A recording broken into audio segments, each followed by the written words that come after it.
starting with the fact that authorities are telling, U.S. officials are telling our team at the Pentagon, again, they confirmed 700 Marines.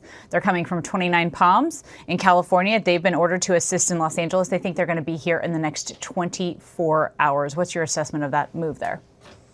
It's a little surprising for me. I didn't see that coming, but we talked about it, but I didn't think it would happen. So it's a little surprising that it has. Mr.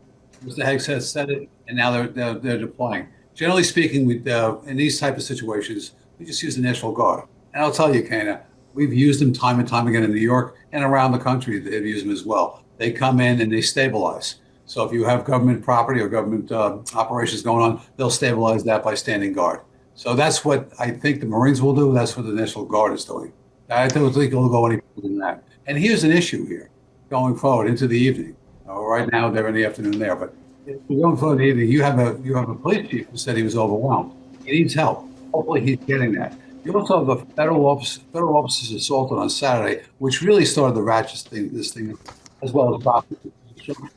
We see something going on. It's not over yet. Hopefully, this will end peaceably, and tonight will be a different story than it was last night, with all the property damage, the back and forth against the police. Two different strategies going forward. But now, with this extra deployment here, I think they're just going to solidify government buildings. Is my guess now. Which is what we've heard the National Guard troops would do as well, to really protect those federal buildings. But you touched on a couple of things here that I do want to highlight. One, we know at least 5 officers were injured. Another thing that we heard from the police chief as well, though, in Los Angeles, he said that days 2 and 3 in a civil unrest generally tend to turn more violent. So it sounds like that's something that we saw last night. Do you think that moving into day 4 today, we might see a change there, and that it may not get so violent tonight? No, listen, the chief is, if you don't stem that the first night with significant deployment, you're going to have day 2, 3, 4, and 5. So you have to go out there immediately when this happens and kind of stem this violence here. So I don't think it's going to get any better than the last night. Hopefully he has a resource.